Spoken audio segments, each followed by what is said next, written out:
all.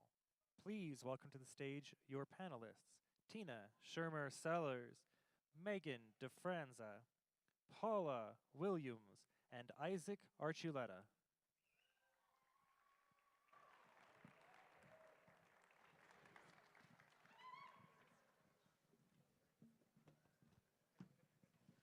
So glad you're with us this afternoon. Those of you who decided not to join the Women's Walk, that was a hard decision, which direction to go. If it had been a 10-degree day, it would not have been a hard decision. That would have been much different. So some of you were here this morning and saw the video of my TED Talk. I just thought I would give you a little inside piece to that. So if you notice in that talk, I'm talking about some of the things men never have to think about, that women have to think about. And I talked about men never having to worry about whether or not an article of their clothing is accidentally going to drop into the toilet. It was actually this sweater I was wearing when I came up with that idea. And I shall not tell you the reason I came up with that idea while I was wearing this sweater. I shall not tell you that necessarily. So I've got some good news for you. We have our numbers back from the offering today, and as I told you, we have one person who is willing to give us a $20,000 matching gift if we could come up with $20,000 in offering pledges here at the conference. So at this point, toward that goal, we have received pledges or gifts of $21,635.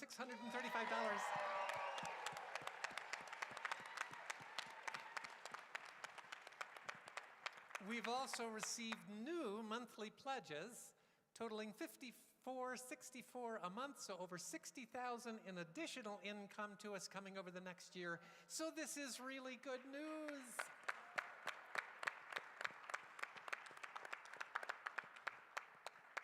We're going to have a good time over the next hour and a half. I'm going to tell you ahead of time that Tina Shermer-Sellers is going to have to leave on the button at 2:15, so you're going to see her leave. It's not because she's angry or bored.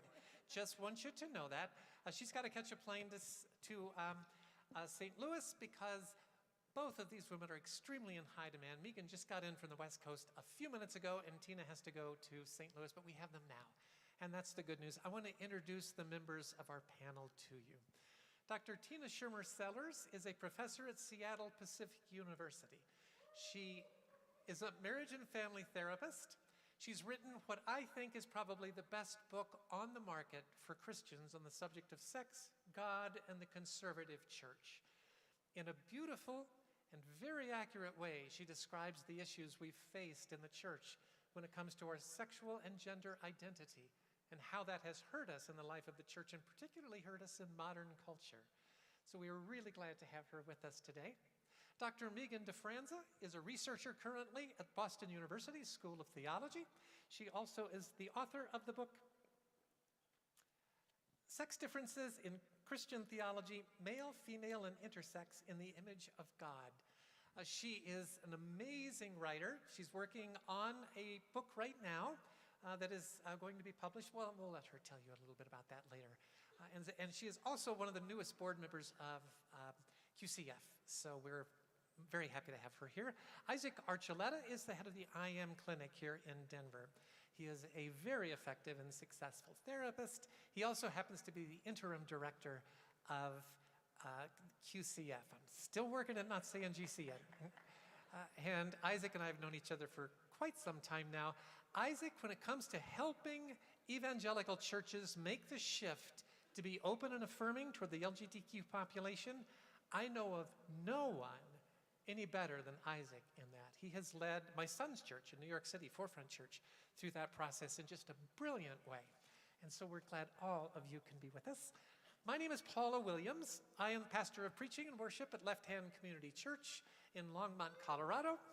I'm also the co-director of Open Launch, which is a national church planting organization. I'm on the board of the Open Network, which is a network of open and affirming evangelicals throughout the United States. I also am a pastoral counselor with a doctorate in pastoral counseling. So we're going to be talking today about all things related to our identity, the image of God in which we are made, our sexuality, and how it all works together. But I kind of want to set the stage for us in that we find ourselves currently in a paradigm shift the likes of which we've not seen in 500 years. So Christianity had roughly 1,500 years of looking one way before the time of the Reformation. And for the last 500 years, it's looked another way. A way that probably got its starts with Plato and made its way through Augustine and John Calvin more than through the Old and the New Testaments, the Hebrew and the New Testament scriptures.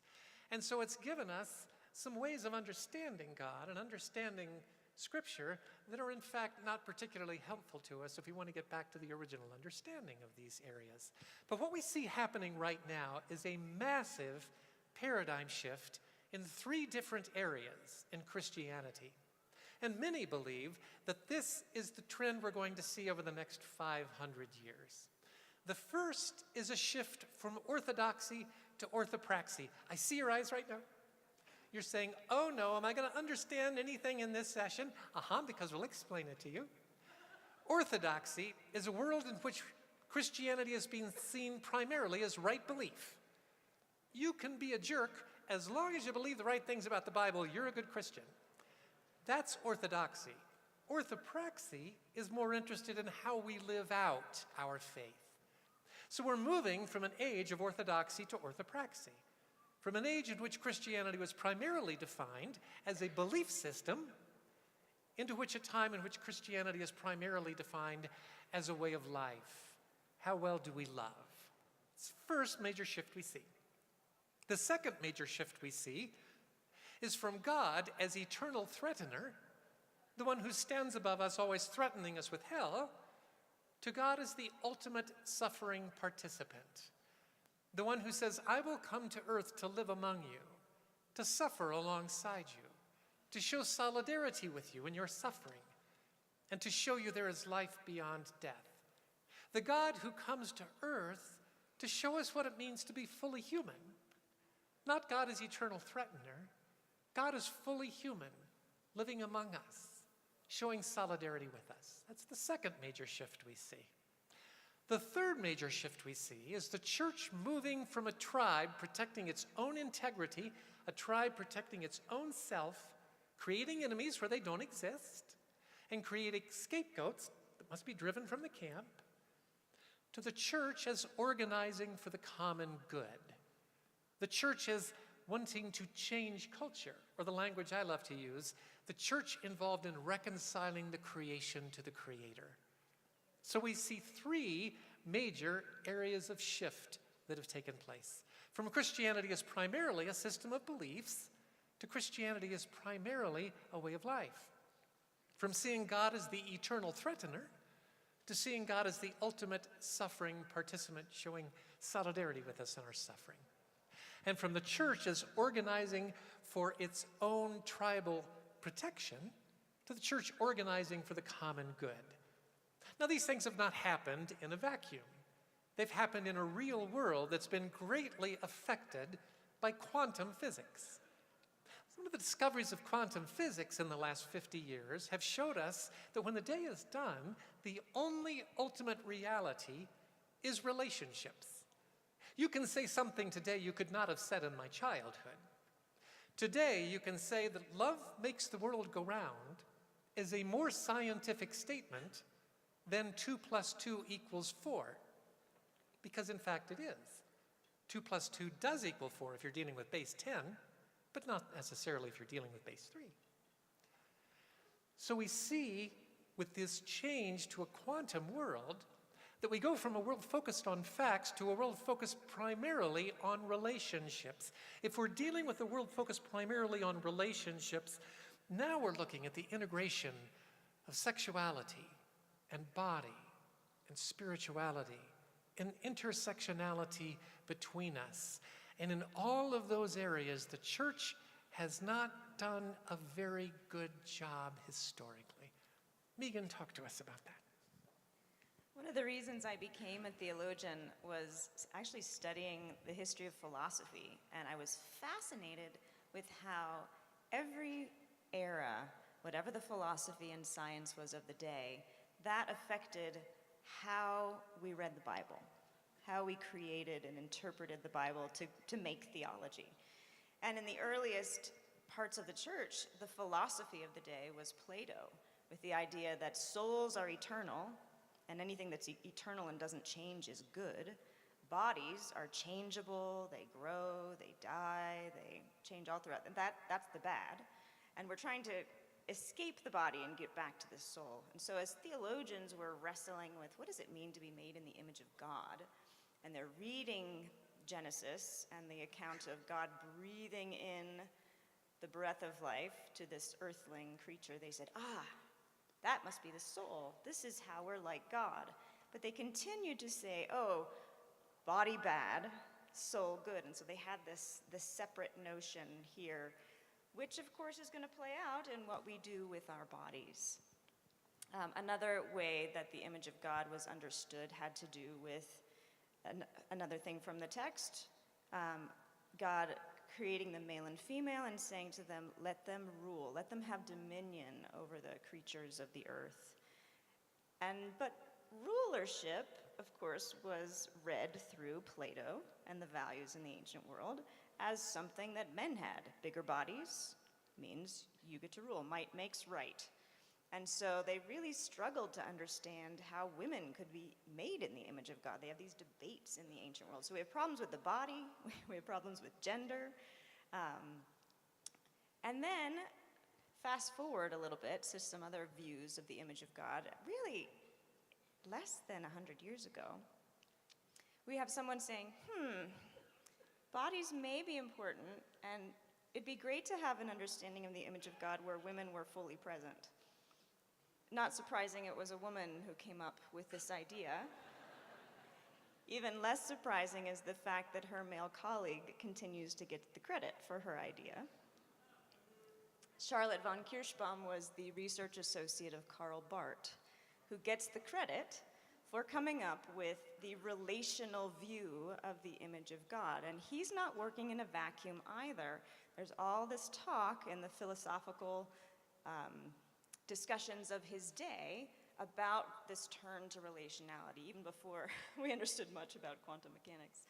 But Martin Buber was this Jewish philosopher talking about the importance of relationality and interacting with people as an I to a thou, subject to subject, as opposed to I to an it, subject to object. And so there's all this conversation, and von Kirschbaum and Barth go back to the text and they say, they're reading it through this I-thou relational understanding. And they say, wait a minute, when God creates in God's image, God doesn't create one, but two, male and female, God created them, who later in the narrative it talks about they become one. A lot of our images of God, or images of the image of God, have had nothing to do with God as Trinity. It's always been God as a single subject. So there was also this recovery of the Trinity at the same time. So if God is a relational being, it shouldn't be a surprise to us that the image of God would be relational as well. And so this was a vast improvement on some of the earlier models, because at least women are essential to being made in the image of God. We're on the map, indisputably. Barth said, could anything be more obvious? Which is rather ironic, because for 95% of church history, it was not obvious to anyone. But the challenge then became this male-female marital paradigm, I-thou, then started having this ideal status. So the ideal way of imaging God was to be male and female united in marriage, that this was somehow the model of the Trinity. And how do two become one? Through their sexuality. So now sexuality is included in the image of God. Great, finally, it's not a bad thing, but it's only certain kinds of sexuality that are able to raise us up into the mystical union that is the unity of Father, Son, and Holy Spirit. So some improvements, but still some problems. And so one of the things that I do in my research is look at people who are not easily categorizable as male or female. Sally Gross is one of the early intersex activists. She was the founder of Intersex Society of South Africa, and a former Dominican priest. And a fundamentalist Christian said to her that she was congenitally unbaptizable because she was not clearly male or female, so not made in the image of God. This is problematic. A good friend of mine said, if our theology doesn't work for everyone, it doesn't work. And so how do we think about the image of God and relationality for those who don't fit this male-female heteronormative pattern?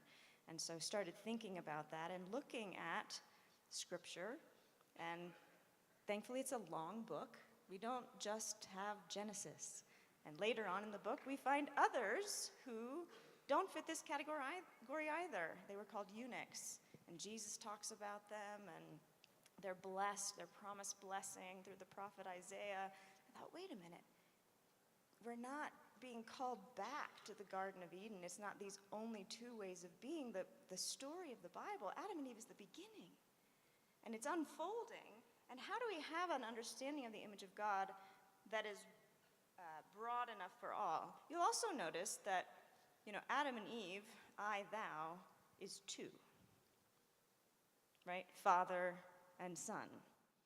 But if we're really going to have a Trinity, we need three. And it breaks open this binary, not only in our relationships, but in the kinds of people that we have. And so we fast forward Adam and Eve as image of God, maybe in the first little instance, like a seed. But throughout Scripture, we see the image of God in its relationality is the church. This community that is called to be one, that Jesus prays to the Father, that they may be one as we are one. And it's a much wider vision of relationality, which gets us out of this binary paradigm and helps us put those other kinds of relationships within the relationality that we have in the church, rather than as primary ways of understanding the image of God. Is that enough for now? Sure. If we have in fact failed in understanding the Trinity, if the Trinity has been given the back seat, or for many of us who grew up fundamentalist, the Trinity was turned into an inspired, inerrant Bible. So there really wasn't a Holy Spirit, there was just this book. So if in fact we've missed the brilliance of the Trinity in the life of the church, and we look at us as being relational and sexual beings,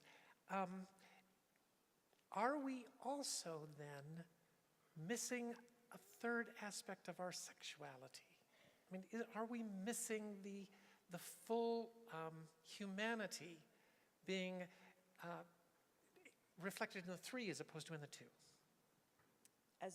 I'm not sure I'm following you in the ways, the kinds of relationality that you're asking Are for. there ways for us to express that relationality that go beyond the marriage analogy, Right. the Adam and Eve? Are there other ways for us to express that Trinitarian relationality in our lives that aren't specifically through marriage and sexuality? Thanks. Yeah, that's what I was beginning to unpack. This male, female, I, thou, father, son pattern that came out of Barth and Kirschbaum really elevated marriage and heteronormativity as the way, heteronormative sex. This is how we experience God. And so by opening up that binary, by looking rather than to the beginning of the story in Eden, we look to how the story develops into the church, Christ, the image of God, united to the church. We're able to not see sexuality as the way, the primary way. Doesn't mean it's not the way, but that the ecclesia, the love that we have for one another in the church, is the ground of God's love, which is then manifest in all of our relationships. So rather than taking one kind of relationality and elevating that to the way that we image God, we can put all of the ways that we relate. So motherhood is not raised up to an ideal and put on a pedestal as if you're not a mom, then you're really not doing your job as image of God, right? Or if you're not married, or if you're not procreative. So we're able to put those into some healthier perspective.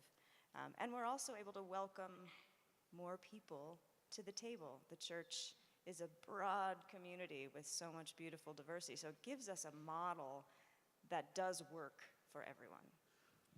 So one of the ways in which we do express our sexuality, though, or our relationality as beings made in the image of God, is through our sexuality. Sure. I think we all agree that when it comes to our sexuality, the church has failed miserably. And Tina, you express all that quite so clearly in your book. Yeah. And I love that you pointed out that there are many, many dynamic, phenomenal ways that we are in relationship with each other. And like you say, Paula, the church has not gotten sexuality right at all. It has completely failed. And it in large part is because of that mind-body split. The church was oriented, the Christian church was oriented by the mind-body split, which was in place for a good 300 years by the time Jesus came along. And while Jesus was about, love and grace and justice, we never developed a Christian sexual ethic on those values. But instead, the mind-body split and patriarchy is what kept informing what ended up becoming our sexual ethic. So that the mind being good, the body being bad, the spirit being good, the body being bad, just accentuated as the centuries went forward. So by the time Constantine became the emperor in the 4th century, and he has the power then to appoint who the bishops are going to become, who the leaders of the early church are going to become, by that point the men are all competing with each other through who can deny the body the most. And those are the people who are seen as the most spiritual, who can deny the body the most. And when they can't deny the body, when they fail, quote unquote, who is there to blame? The women. The women. Who are we still blaming often? The women. So this cemented the Christian sexual ethic. When you rise up to the 30,000-foot level and you look across Christian history, what you see is there are times in our history where we have ascetic movements, very, very strict times where we absolutely try to control people through power and control through their sexuality. And then we have times that we relax it, and then times that we control really hard and then relax it. When we have controlled it in very extreme ways, you look sort of underneath the sheets, if you will, and what you will find is there's usually an economic downturn, or there's a plague, or there's something that frightens the people, so they'll do about anything. And then underneath that is there's power and control. There's something going on with the people who hold the power. The most recent ascetic movement that we had in the United States was the purity movement. So if you're under the age of 40, you may have experienced the purity movement. The purity movement didn't just affect people who had a Christian faith. If you were going through the public school system, you were affected by the abstinence-only education program. We started pumping billions of dollars into that in the early 80s, 1981. We continued it through 2005. Underneath the covers of all of that, the purity movement began in 1992, But like I said, the abstinence-only stuff started in 81. It was the merging of the religious right and the moral majority that got that started, and that was completely a socio-political movement. But the fear of the people was started by a reaction to, we had an economic downturn, we had a reaction to second wave feminism, and we had HIV by the middle of 1985, or in the middle of the 80s. But underneath that, we had a hard push in consumerism and capitalism. Frank Schaeffer wrote a great book called Sex, Mom, and God. That's worth reading, what explains really what was happening through the 80s and the 90s that pushed the purity movement into full view. As a marriage and family therapist, as a sex therapist, as somebody who has taught marriage and family therapists for almost 30 years, I've read well over 500 sexual autobiographies. What I have seen, the impact of people who've gone through the purity movement, is that their symptomology, more often than not, looks exactly like somebody who's experienced childhood sexual abuse. It is no small thing when you cause significant sexual shame in somebody's life. And that's what the church inadvertently, I don't believe it was on purpose, but inadvertently has done in this last ascetic movement. And so I did research to say, did the church ever get it right? And I followed the history back and found out, no, it never did get it right. And so then I asked the question, was it meant to be this way? And I found out, no, it was never meant to be sex negative. The church was never meant to be sex negative. But I'll tell that story later. That's where we see the massive shift taking place now from the last 500 years, because we've had a faith over the last 500 years that did separate spirit from body. Spirit good, body bad. It did not integrate. We should have been suspicious, because God, wanting us to know that we were made in God's image, came to earth in a body, incarnate. And those bodies sometimes want to be in sexual relationships with the opposite sex, because they're clearly binary bodies. Sometimes they're not. And if we're made in the image of God, then maybe God is not binary. Oh yeah, God is three. We're the three. We are the image of God in flesh, in relationship. And Tina, you've had so many kids, because you're at a Christian university, who came to you who were filled with shame, who cannot experience sexual pleasure.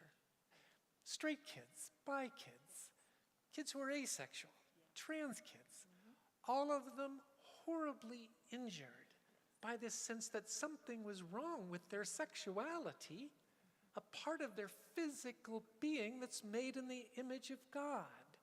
And you've seen the damage that that's caused. What's the fix for it? The process of healing sexual shame is a process, and it doesn't heal overnight. I developed a evidence-based healing, evidence-based sort of process, an evidence-based treatment process, if you will. I call it the healing the mess, the model for erasing sexual shame. And it's really kind of like a circular process. It's frame, name, claim, and aim. Frame is, first, you need a scaffolding of sex education. It's like vocabulary to speak a language. You need the words first. We live in a country that has never had comprehensive sex education. Through the abstinence-only years, the last 30 years, we literally took the words away. We took the scaffolding away. And so at first, you need that education. You need to get your hands on learning about your body, learning about how it works, finding out how magnificent it is, right? And there's incredible things to know. I had this wonderful 20-year-old say to me, she had gone to college and she decided to take her first sexuality class. And she said, I'm sitting in class and I'm learning about parts of my body that I never knew I had. And I'm 20. And she's not alone at all, right? So first is frame. Next is name. You need to find a safe other or a tribe to begin telling your story to. Shame can't live when it's right in between, when it's right with someone else, when there's compassion and empathy. So finding someone else or a tribe of others to tell your story with, to learn that you're not alone. And then the shame begins to melt away. So you have your language, you can begin to talk, you have your education, you can begin to talk and tell your story. Claim is begin to claim your body as good and different. Different from the person next to you. Different from what the ridiculous advertisements say it should be. It's made in the image of God, and it's supposed to be different. It's supposed to have a thumbprint that's different. As long as you're breathing, it's a good body. It's a good body, right? It's a good body. My body's a good 40 pounds overweight. It's a good body. Yeah, right? It's a good body. It's a good body. You do not, I got to work with cancer patients for over a decade. You do not want to be on your deathbed and realize, I'd do anything for another month in this body. You want to celebrate it today and tomorrow. This is a good body. So you want to begin to do that. And as you do those things, frame, name, and claim, you will begin to write for yourself a new sexual legacy. One that you can love. One that you can stand on a mountaintop and scream. One that you can pass down to anybody younger than you so that this old mess stops now. And you can change it in one generation, and I've watched people do it. And that's how the shame falls away.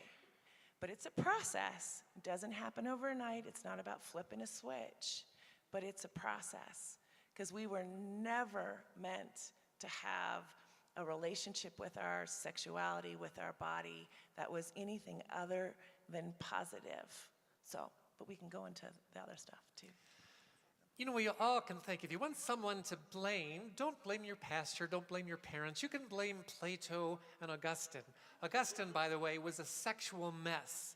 So it was much easier for him to say all sex is bad because then he could not have to work through the difficulties of the fact that he wasn't in the binary, he was in the Trinity. He was different than the rest.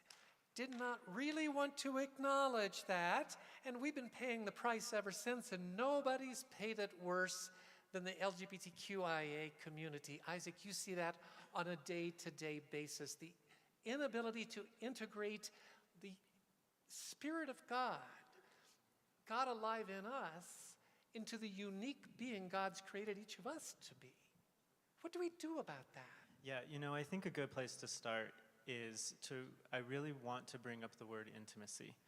Because when those of us who are sexual minorities, what we grow up thinking about is how am I going to fall in love and use my body? We think that the primary function of sexual orientation is to tell me whose body I will enjoy. I like to say, though, that the primary function of sexual orientation is to guide me to the God in someone else who can pull me down to the depths of God is love at the deepest layer. And when we focus on intimacy in this very room, we have people, it's this language we've been using here at QCF. We have side A people who want to integrate their sexuality with their spirituality, and we have side B people who feel like the sexual behavior has to be left outside of their spiritual relationship. Fair enough. But what we're really talking about is relational intimacy. If those of us as sexual minorities could really focus in on how do I create beautiful belonging, now we're talking about something very different, and we place a very profound emphasis on the part of sexual orientation that drives me towards relational connectedness rather than someone's physical body. And then we repair the who I am to this object, the I, it, and we create another echo of me and you. This is a type of reciprocity that I believe the LGBTQ community still has to embrace because we've been so covered in shame. The other word that I think is so important here when we have these discussions is desire. We read the Apostle Paul. Dr. Yvette Flunder spoke about this, but the Apostle Paul really taught us how to die to the flesh, and we erroneously took that to think that we had to die to our desire, that there was something about the cravings of our carnal bodies, there was something about the cravings of our emotional being that we had to die to. And when we started participating in that type of paradigm and that type of understanding, we began losing the imago Dei in us. I wrote a devotional a couple weeks back where we focused on Psalms 37, 3 through 4. And I'm not going to quote it directly, but it says, "Delight in God, and He will cultivate the desires of your heart." If we're thinking about the Trinity the way that these three beautiful women are proposing, we are the third part of that Trinity. And if we're going to delight in God, that means we have to delight in one another. And by delighting in one another, we become relational beings who are more sophisticated. And when we do that, it means that the desires of our hearts are being cultivated. They're being refined. They're being edified. They're being sharpened. We learn that when we're hurting someone, that how to apologize. But when we're feeling sensuality and love and compassion and pleasure from someone else, the desires of our heart are literally being cultivated. And if that drives us to relational intimacy, we are returning back to the imago Dei. And if that drives us to relational connectedness and vulnerability and belonging, we are returning back to the imago Dei. And that doesn't necessarily mean, and I hope it doesn't mean primarily that drives us to sexual activity. Relational intimacy and being part of the imago Dei doesn't require sexual activity. It can be a complement to, it can be an embellishment of, but if we think of our coming out as how am I going to identify as a sexual being, that puts a lot of pressure, and we better be prepared to protect our desire. But if we come out, I mentioned this on the first day, but if we come out as someone who's saying, I am prepared to express God is love through a version of authenticity that might not be accepted by the majority, but as a sexual minority, I am bringing to the table part of the imago Dei that the majority needs to see. And we can change Christianity.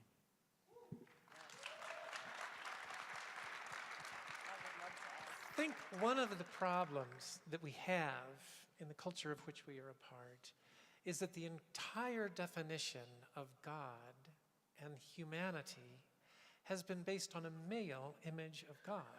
True, God did come to earth and take a male form while God was here on earth.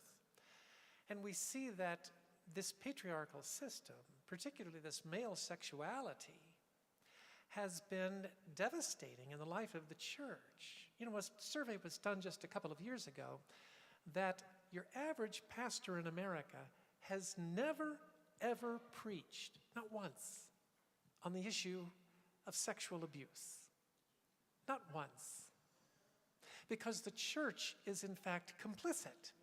When you have a view that says that the male is the head, and that's taken to understood as the power over, and that you don't have the dignity of your own female body or your own childhood body, then whatever this male does to you, this God who enjoys threatening us, apparently, since he would love to send us to hell, then also when this God might sexually abuse us, apparently this might be appropriate.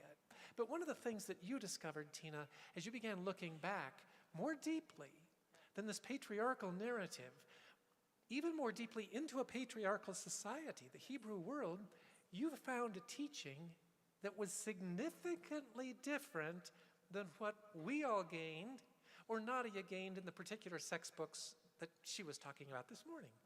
Tell us about that. Yeah, I asked the question when I came to the conclusion, following the history back in the Christian church, did the Christian church ever get sexuality right? No.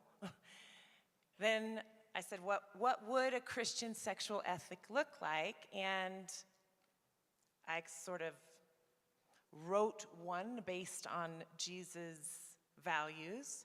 And then I asked the question, well, what about on the Abrahamic line?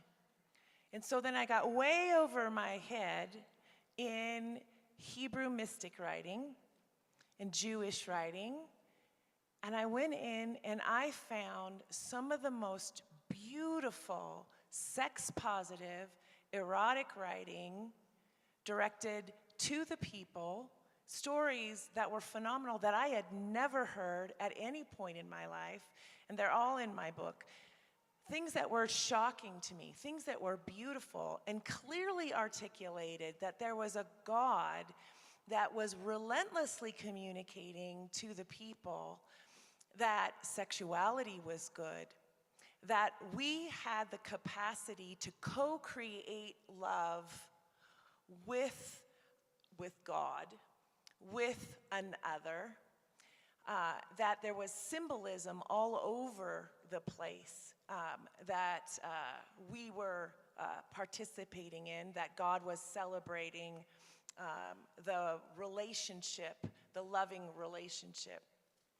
I could give you many stories, but one of them, for example, is the cherubim inside the Holy of Holies. Most of us as Christians have heard that there were winged cherubims that were showing God's protection over the people. Well, actually, there were different depictions of cherubim in every different temple. The very last temple, the cherubim were in seated sexual embrace. And the first century rabbi was quoted as saying that once a year, they would pull aside the curtain, the paraclete, and would say to the people, "This is so you can know that God loves you and longs for you like a lover." And I thought to myself, how would our relationship with God be if we understood that we were loved and longed for like a lover versus a patriarchal relationship, but this kind of deep longing in a peer experience that we have pieces of perhaps in our relationship with when we have a deep, deep friend or a deep, deep lover in our human relationship. There was something else that I found, and I don't have them all memorized, but they're called the Vow of Ona, and they are a series of guidelines that are all sex positive. You can run your relationship by them, you can parent by them, you can run a dating relationship by them. But one of the guidelines, so they're all sex positive, but one of them talks about how sex is a woman's right and not a man's. So this particularly affects the heterosexual relationship. And when you think about in the Western world, that is completely counterintuitive and completely countercultural.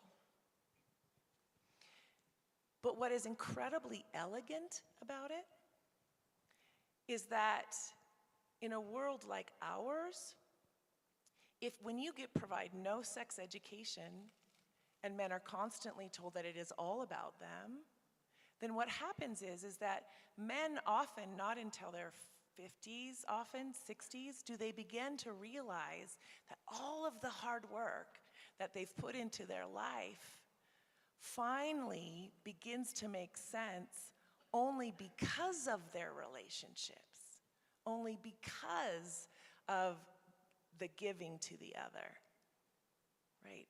They start to say, oh, it's because of my kids, it's because of my partner that all this hard work made sense. Those are the stories that I hear. Where with women, it's not till they're in their mid-30s, mid-40s, sometimes 50s that they say, wait. It's about me too. It's about what the difference I can make in the world. It's my calling. They start saying, no, no, no, no. It's not all about you. Yeah? Wait, hush, right? Now imagine that we raised our girls from this size up to say, girl, it's about you. You make sure you watch how you're treated. You make sure that that person sees you as the beloved and knows how to listen to you. Make sure you have some idea about what's important to you and you can articulate it. You have some standard about how you're treated. And if they're not, you turn around and walk, girlfriend.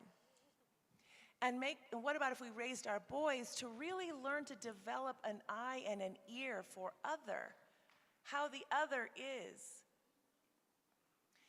Then maybe people could experience mutual egalitarian relationships in their 20s, 30s. And imagine being able to have that for so much longer. Yeah? Yeah. So there are other guidelines in here that have to do with, don't have sex if you're under the influence, don't take advantage of the other kinds of guidelines that actually take care of all of our consent issues. And these guidelines are thousands of years old. And the Hebrew people taught those, and still in Orthodox high schools, they're teaching these guidelines still. It was incredible when I found them. And I thought, oh my goodness, we could have brought these all forward. They're all in my book. It's fascinating to me that we as beings made in the image of God, two things that are so closely tied together are our spirituality and our sexuality. So what is the virtual universal thing, regardless of age, regardless of culture, regardless of language, regardless of time, what's the most common thing people say at the point of orgasm? That's right. Oh God. And research backs that. It's true. Yep. The two are integrally tied. They really are. They really are. And so often we are a sex-negative culture, I will say.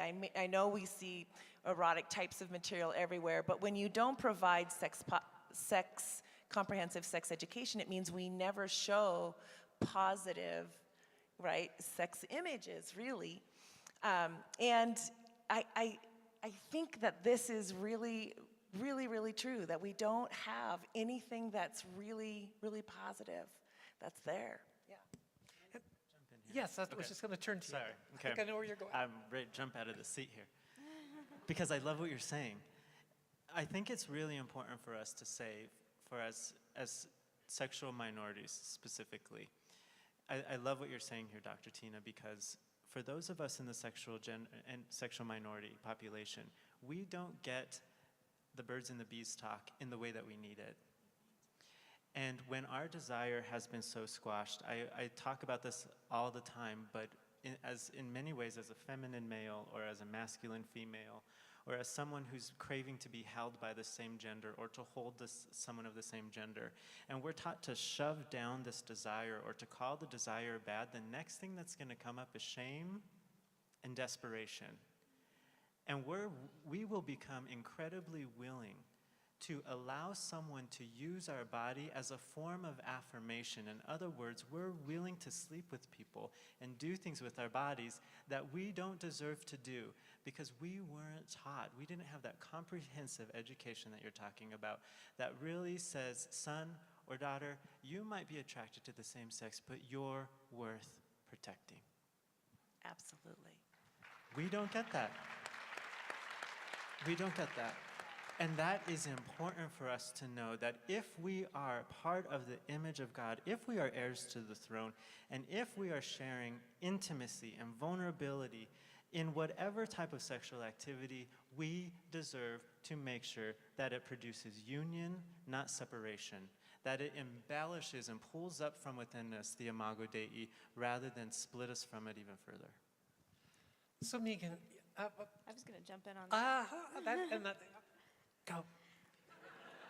it's just so fascinating to see the pendulum swing from the ancient world, particularly the Greek world, which colonized the Hebrews, right? Sex, body, bad, to then sexual revolution. Sex is the best thing ever, right? And let's take off all of the, rules that have, and then the purity movement responding to that, swinging the pendulum and saying, well, it's bad, bad, bad before you're married, and then when you're married, it's like awesome, awesome, awesome.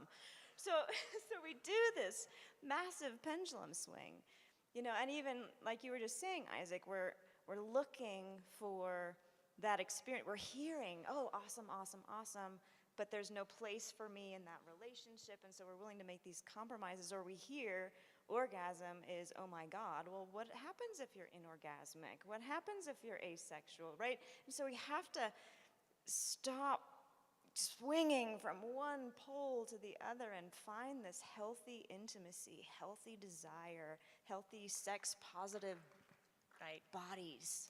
One of the things I think that we have done so much is we have taken even the word sex and we have reduced it to these vernaculars of behavior that are just so tiny, instead of asked ourselves, clearly this body is a sensual body and desire is something that we have. And the Hebrew people believed that desire was the core to our life energy, that it was our creative energy. It is the image of God in us, that it is what created the universe. It is the breath of God, that when an infant is born and they take the first breath, that is the image of God, desire entering the body, and that the inhale is the inspiration, the in-spirit of God, and that is continuing until we take our last breath, which is the expiration of God, and that's desire. And so when an infant turns towards the mother's breast, that is desire. That is the desire for connection and pleasure. And we know that if little ones don't get enough touch, right, that they will suffer neurological damage, right? We can walk down the halls of an Alzheimer's unit and someone cannot have memory and they're still seeking connection and pleasure. This is hardwired into us. And the desire for that is hardwired into us. So the creative juices are in us, and that is God, and it's part of what created the universe, and it's good. But it is not just certain behaviors. It is whatever connects us in that relationality, and whatever that desire is within you and however diverse that is, it's good. And we may need to modulate it, and I think where we modulate it and where the boundaries are is that it serves love and it serves justice. There are two questions that come to me as we're talking about all of this, and they're both difficult questions. One I want to ask you in just a couple of minutes. The first I want to ask you, the one I want to ask you, you can think about this, is so many of us have experienced sexual abuse that then makes it so difficult for us to experience any desire because we've been so horribly, horribly wounded. And how then can we proceed in that wounding to feel this integration with the Spirit? How can we integrate our spirituality into our body, into our sexuality when we've had that? So I'm going to let you think about that for a minute. Because we also know that there are many people who are not as sexual as others, those who in fact are asexual. So if you're talking about integrating all of you into the image of God, how do you do that if you're not a strongly sexual being? Which is why we need more balanced perspective about sexuality being one of the ways that humans are relational. And this is part of the Greeks, C.S. Lewis's book on the four loves, that there's more than one love, and we've reduced these to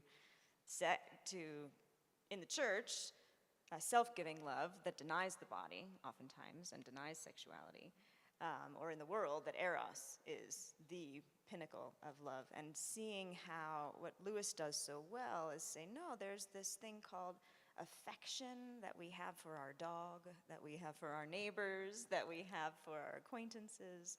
There's this thing called, they called it brotherly love, but for them, and they did because they didn't think you could have an equal relationship, friendship with someone of a different sex or gender, because those were power differences. So really, two men could have friendship as long as they were equally educated and equally powerful. But there's this idea of a mutual kind of relationship in friendship that goes beyond two. And then eros, of course, which is bringing us to two. And then agape, what Lewis does is he's not trying to replace all of these human loves with agape, but say that all of these human loves, when they are met with the filling of the Spirit that enables us to love in the self-giving way of God, that all of these loves are able to image the divine love. And so just as gender comes to us on a spectrum, so does sexual desire and sexual capacity come to us on a spectrum. And again, like you're saying about bodies, all of our genitals look different, right? It's not just like the textbook that we got in 8th grade. And so giving ourselves the breathing room to be who we are in these various ways is essential. One of the things, to me, of the teaching of Jesus that is so powerful is when he's talking about eunuchs. As a transgender woman, there's a sense in which I find a great sense of identity with that Jesus was thinking about me in ways in which a culture wasn't. But then I also think about eunuchs from the perspective of those who feel asexual. Or I also think about those who do not feel, for their own reasons, for reasons in their interpretation of Scripture, that it's all right for them to express their sexuality physically. And Jesus addresses them as well in that passage. Enables them to say there's a place for you in this kingdom for full expression of who you are as well. You run into this a good bit in your work. And do you find that the people who feel on the outside of a very eroticized culture just don't think there's a place for them? I did a lot of work on eunuchs in the ancient world, and there was this ambivalence about them. They were asexual, or they were so sexually dangerous, right? They were the living sex toys. A castrated slave was an androgynous, very sexy, very expensive luxury item in the first century, right? So it was one or the other. And again, this, and you see this in the fathers trying to figure out, okay, can we trust these eunuchs with our women? Well, some of the women were like, hey, I don't have to worry about birth control with this guy, you know, and he's not so hairy as the rest of them. So there's just been, again, these extremes. Either the eunuch stands for the asexual or the hyper out of control sexual. And so it's, I think we have all of this middle ground. We have to get away from these stereotypes of how all of this works. I'm not sure I'm getting at your question. Okay, maybe. Can I jump in here real quick? Okay. I'm going to be the interim executive director for just a moment here because we had a side B conversation yesterday. And I want you to get to the question that you had for Tina, but just because we're right here, we needed a foundation of side B and side A. We needed a foundation of the great debate, if you will. We needed to debate this out so that we could have a robust language. But what Megan is talking about here is no longer standing as a community divided within itself of side A versus side B, but learning how to stand side by side as we respect the spiritual trajectory of one another.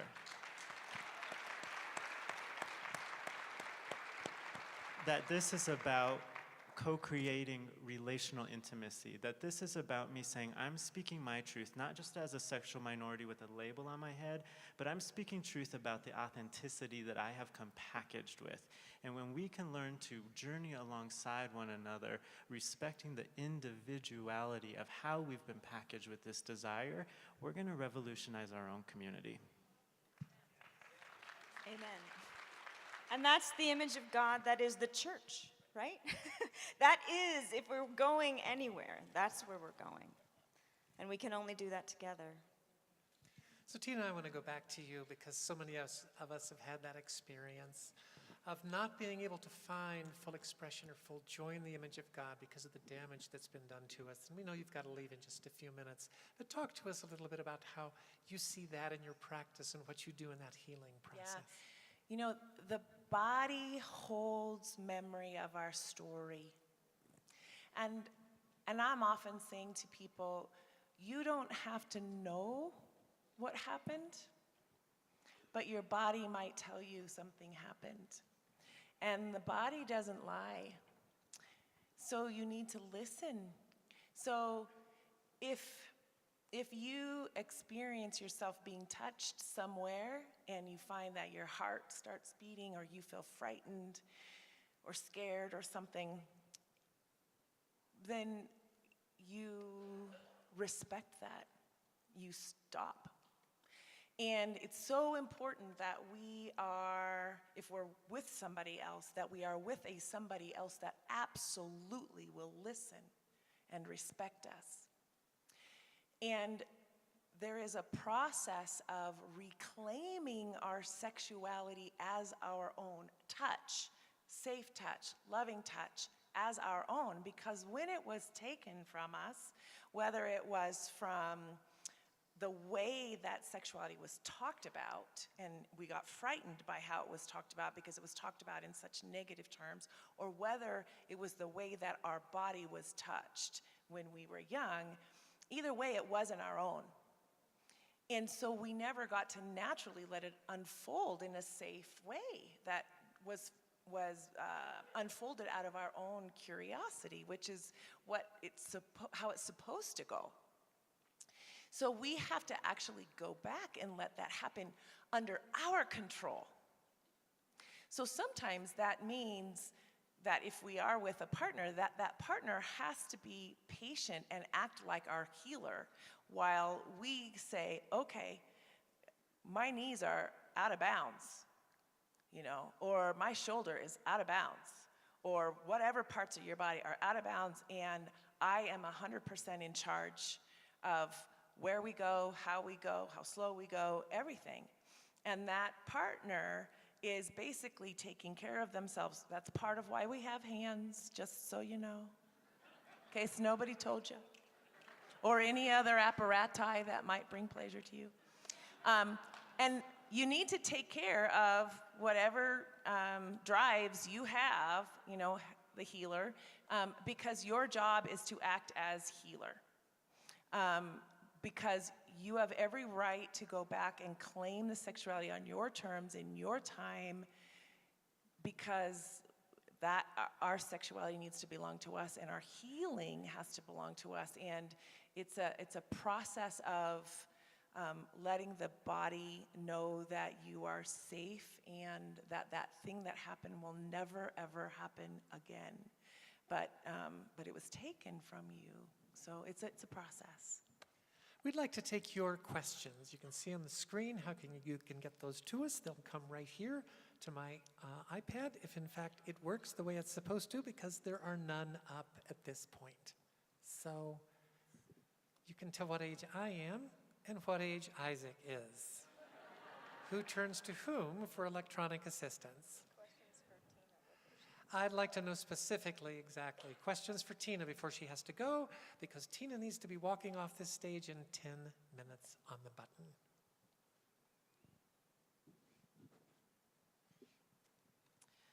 Yeah, let's give it a shot. Text QCF 763 to the phone number 22333. Let's see if we can get some questions rolling up here. Maybe while we're waiting for questions, I will tell you that we did not have a researched operational definition of sexual shame until this last year, believe it or not. And we finally had a PhD clinical psych student that did research on sexual shame. And I would love to read to you that definition, because sexual shame is so rampant in our culture, both for people from religious backgrounds as well as just people who've been through abstinence-only education. So this is the definition. Sexual shame is a visceral feeling of humiliation and disgust toward one's own body and identity as a sexual being, and a belief of being abnormal and inferior. This feeling can be internalized, but also manifests in interpersonal relationships, having a negative impact on trust, communication, and physical and emotional intimacy. Sexual shame develops across the lifespan in interactions with interpersonal relationships, one's culture and society, and subsequent critical self-appraisal. So what that means is it happens between the person and someone else, often usually beginning when they're very, very small, then gets internalized into a self-critic on the inside, and then happens again between someone else, and it becomes a feedback loop. Furthermore, sexual shame reflects a vulnerability and distrust of one's ability to make decisions related to safety and autonomy in sexual relationships. And we see this a lot with young women. They can have power in every single area of their life until it comes time to go out. And that's when they're putting down 3 and 4 shots because they don't know how to protect themselves out there. There is so much sexual assault going on. And if at least if they are drunk, they can say that's why it happened. It's just really horrible. And so you're affecting someone's very ability to feel love and belonging, which is the core of, I think, intimacy, as you were talking about, Isaac. Tina, have you looked at other religions to see, one of the questions, other religions to see if any have gotten right the balance between sexuality and spirituality? You know, I haven't really deeply. No, I have done some look into like Tantra practices, but the religions themselves often end up, at least what I have looked at, often end up acting as an empire religion, which is what our religions have done, and many of the other types of religions end up organizing as hierarchies. And as soon as we have that happen, then there are people in and out, and then you come with some of the same problems. Several people are asking the name of your book one more time. Sex, God, and the Conservative Church, Erasing Shame from Sexual Intimacy.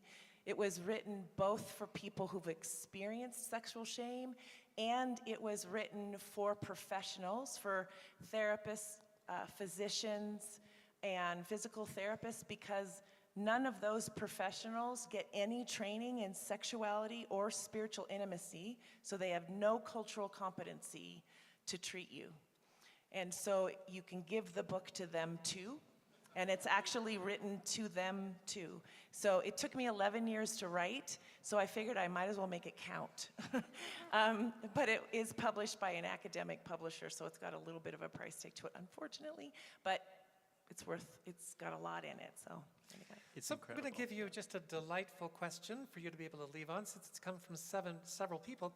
How do you deal with kinkiness as a Christian? I love it.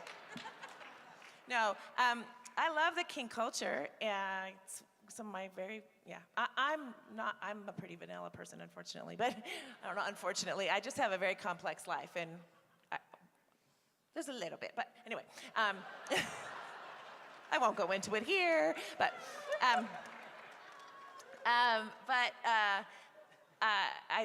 love kink culture, and as a sex therapist, I'm very trained, and my PhD is in clinical sexology, so not much floors me. But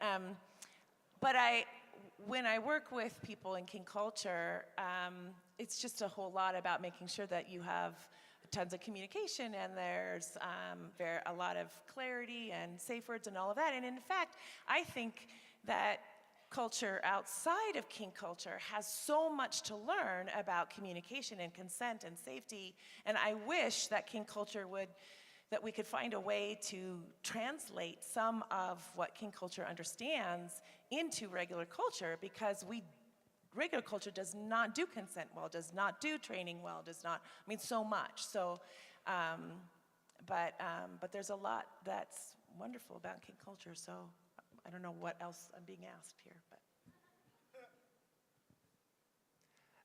One more for you. What about the theological basis for the belief that sex is only for procreation? Clearly, we are one of the creatures who has desire and desire for sexual intimacy, desire for connection and pleasure, however you want to go at that.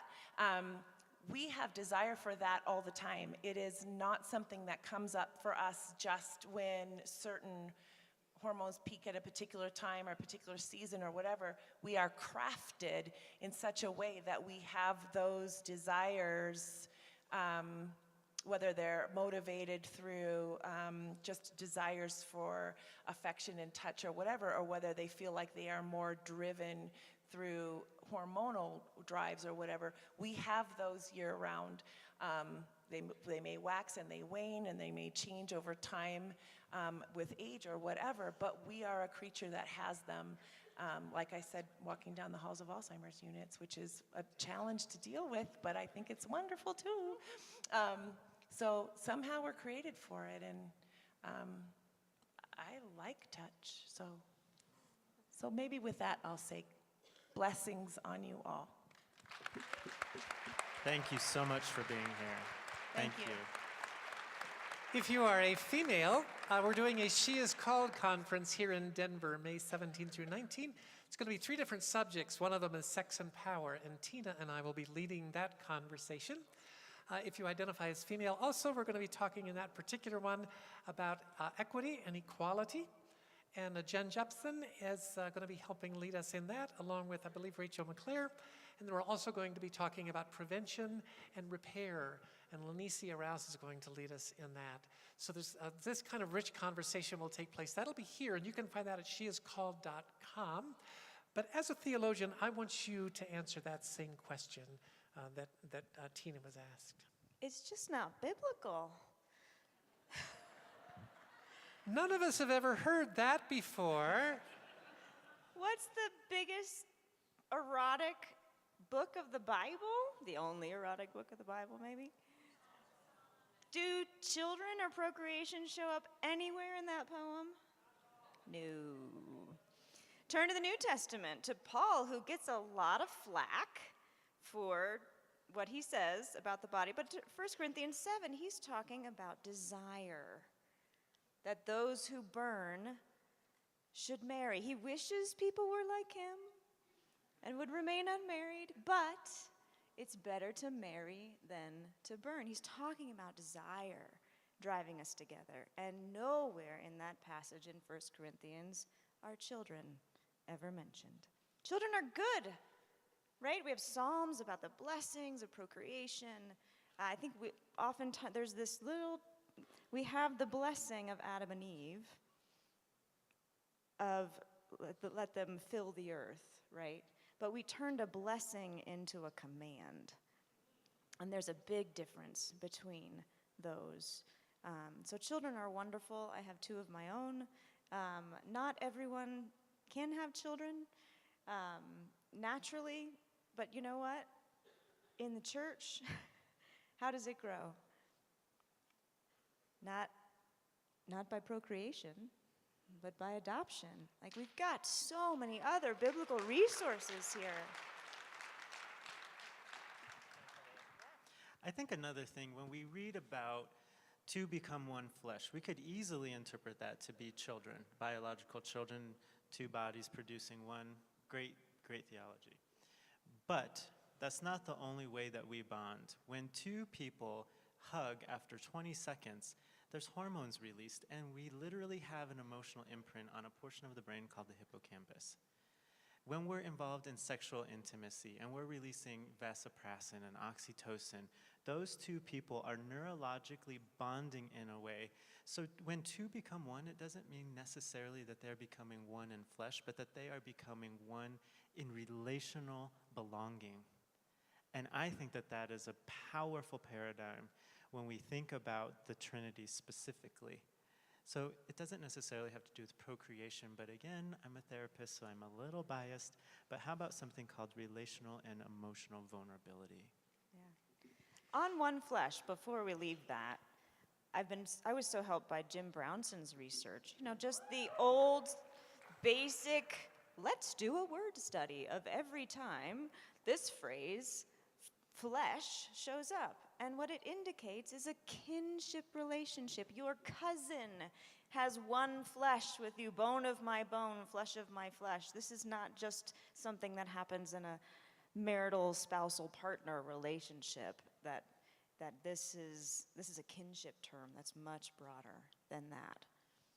Here's a question we get a lot, Megan, and always have, and it's come up here. What's your perspective on what the Bible says about premarital sex? Doesn't say anything specific, except when other people take it from you, right? You better scream or you've got to marry the guy. There's not much in Scripture about premarital sex. There is this term called fornication, which is pretty much anything sexually immoral that's not defined for us in a big list. So it's tough. We don't have a lot of guidance. This is one of those areas, and there are many in Christianity, where we may not be able to turn to a verse, a chapter and verse for the answer. But we are given the spirit of wisdom. So I think there's wisdom that we can bring to this question rather than some sort of, oh, I know what the right answer is. We know that among Christians, premarital sex is just as high as elsewhere. Is it in the 80 or 90%? Do you know, Isaac? It's in the 90s. 90%, right? Not uncommon at all. And so, but again, I think it's a matter of wisdom, right? Is this relationship heading toward the kind of commitment that can sustain us as persons, can sustain us as family? So I think that's one that we need to be praying about and thinking about and talking about, but I don't think we're going to be able to come up with here it is, read it right here. So you see me staring down a lot. It's because a lot of what appear to be absolutely wonderful, amazing questions are getting cut off after 140 characters. So it's impossible for me to be able to do that. You know, there's a marvelous thing called paper and pens that don't cut off after 140 characters. Can you tell how old I am? Here's one that does come through quite clearly. Isaac, how can our sexuality be healthily expressed through non-sexual behavior for those of us who believe same-sex sexual behavior is off limits? That's a great question. I just want to hear the nuance. Can you read it one more time for me? How can our sexuality be healthily expressed through non-sexual behavior for those of us who believe same-sex sexual behavior is off limits? I love chocolate chip cookies. I can go to my pantry and I can get flour and chocolate chips and eggs and butter, and I can mix them in a bowl, and I can create something that will bring me incredible pleasure. I think it is, I'm going to back up. Many of you have heard this, and certain people in my life are like, all right, here he goes again. But there's something very important called the ego split. I want to say that, and Megan, you can back me up here or help me out a little bit, but in my paradigm, we are born with God-given desire. And it's like this beautiful ball of wax. And over time, we become split in half. This desire is clean, Isaac. This desire is dirty, clean, dirty, so forth and so on. And we live split in half.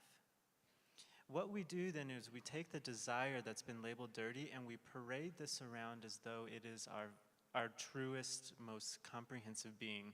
I'm intelligent and polite and respectful and funny, and everybody gets to see this. But the part of me that desires pleasure, the part of me that wants to feel desired and sexual, I hide that behind my back, and this desire will live in the shadows of my life. But let me say something really important. When our desire lives in the shadows of our life, The behaviors we will use to soothe that desire will also live in the shadows of our life, and we will shame ourselves as a mechanism of soothing ourselves.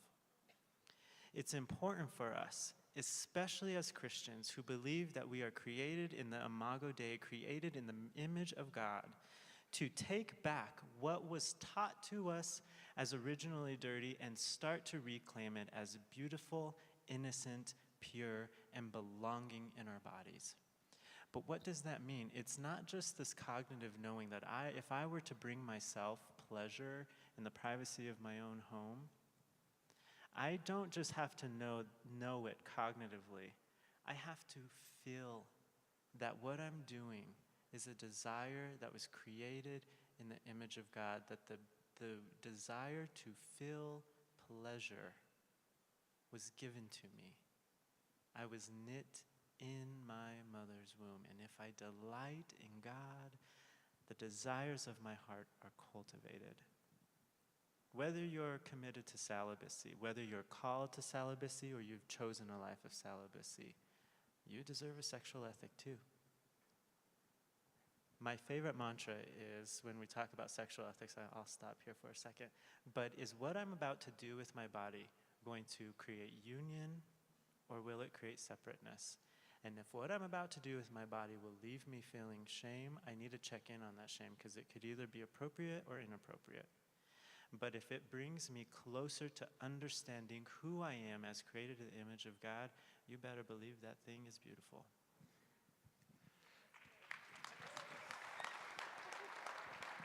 Another question that's come up a number of times. What does the Bible actually say about masturbation? I don't know that there's a verse for that either. I knew the answer to that. No, there's a story about a guy who did not want to do his duty by his dead brother's wife and spills his seed on the ground, and the church twisted that into an anti-masturbation, that anything, and Augustine with this too, that any sexual act that is not guided toward procreation, even between husband and wife, is against nature and is sin. So oral sex between a man and a woman who are married, that was considered against nature and sinful in the early church. Sex with the woman on top, not in her proper place, was considered against nature. Rape somehow was considered natural in the first century. So we've twisted so many of these things, looking, I think, for an answer, chapter and verse, instead of looking to God and our community in prayer through the Spirit for the kind of wisdom that is necessary. There are some people for whom masturbation is only connected to pornography and can only be accomplished through objectifying another. That kind of masturbation, I think, should be looked at. Is this healthy or is this not? Other kinds of masturbation, that's about enjoying one's body in gratitude to God for the nerve endings that you've been given. So this is a wisdom question. I think one thing that is good to acknowledge is Camille Paglia wrote a book, Female Perversions, that talked about the fact that for females, more often, the part of the brain that's stimulated that we used to call perversion is in things like shoplifting. It strikes the same place in the brain as for a male, the sexuality does. And males, testosterone is a very, very powerful hormone. And so a lot of males find Women themselves... have that one too, Yeah, let's just be clear. It's true. And men also have estrogen. Most people don't know that either. But males often will find sexual expression through paraphilia. And paraphilia is what we used to call perversions. And it's when the male being finds a sexual connection to a specific object that usually will bring about great shame. Sometimes it might be a diaper, it might be S&M, it might be behaving as a child or as a baby. It might be as cross-dressing, and there's a big difference between being transgender and being asexual cross-dresser. All of these things are paraphilias, and they bring such great shame. And when you work as a therapist, you discover that if you have a male, you likely have some odd sexual desire that will eventually be made known to you in a point of great shame. And the client will see that you don't have a response to this, that you're not, and you think, wow, they must be really trying hard to be careful. No, it's just that we've heard them all. And they are ubiquitous to being male, sometimes female too. It's not something about which to have shame. That connection you did not ask for. You were 12, you were 13. All of a sudden you have these feelings and you happen to be in an actual location. If you're a little boy and you don't have access to a female, but you do have access to your sister's clothes, they feel awfully good, and all of a sudden something's happened to your body and it feels good, and now you're going to feel shame forever because that connection is there. It was there for your brother too. It was there for your dad. It'll be there for your child. It's been there for males since the beginning of time. In a hetero marriage, it's all right for the wife to say, I'm not comfortable with that. It's also important for her to understand that this is a source of great shame for her husband. It's come up in 2 or 3 of the things here, so I wanted us to be able to acknowledge that. So often we feel such great shame about our desire for sexual pleasure. I'm going to give you like 1 minute to give a final thought Just for you. one? Okay. One, because we are close to out of time. All right, cool. And then I'm going to ask you to talk a little bit about the workshop you're doing in just a few minutes. Okay. I love studying shame. I took a seminary, I was teaching a seminary course, and I did all this research on shame, and I was like, man, this feels good. I'm shameless. I have no shame. And then 2 years later, I woke up and I was like, oh man, I'm full of shame. Still there. What I found in the work that I do is that when we live out of that ego split and we're hiding parts of our emotional desire, our God-given desires, when we're classifying those as dirty, that will cause incredible pain. And when we feel that pain, we will create a fantasy as to what will soothe that pain. And the fantasy will be full of thrill and excitement. We're going to get so excited to have this dirty desire fulfilled because it has to be done in secret. And the moment we fulfill that desire in secret, we're going to feel valueless. Look what I did, no one wants me.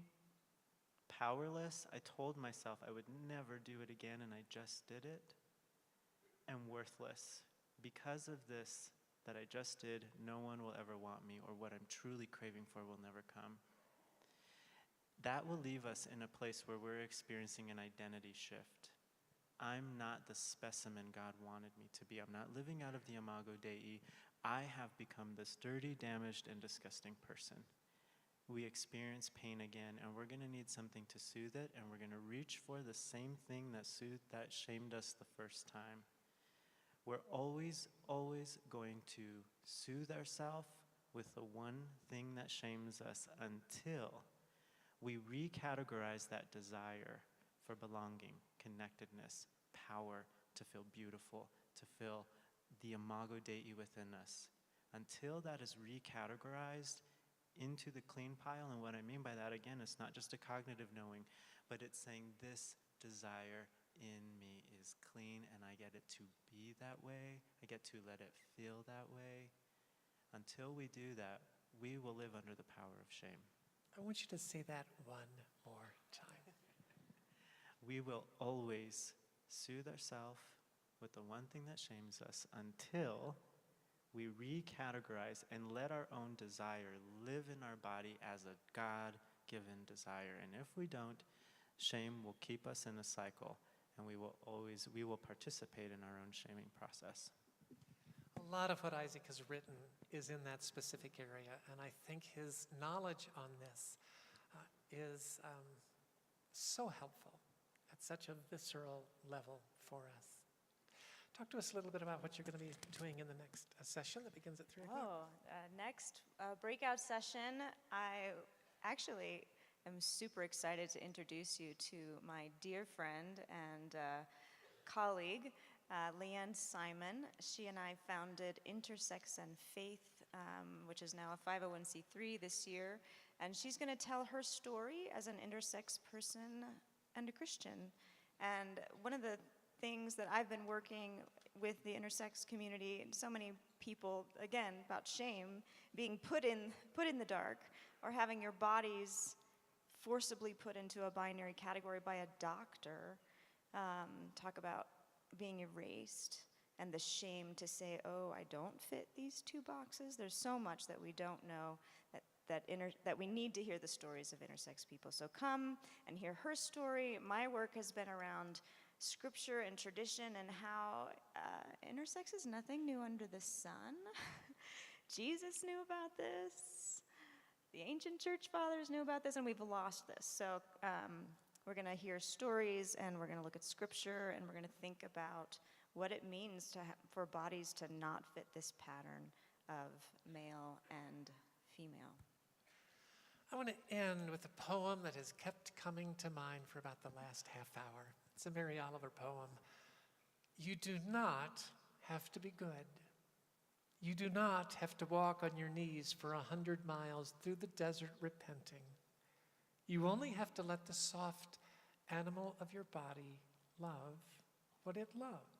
That's how it starts. I'm going to say those lines again. You do not have to be good. You do not have to walk on your knees for 100 miles through the desert repenting.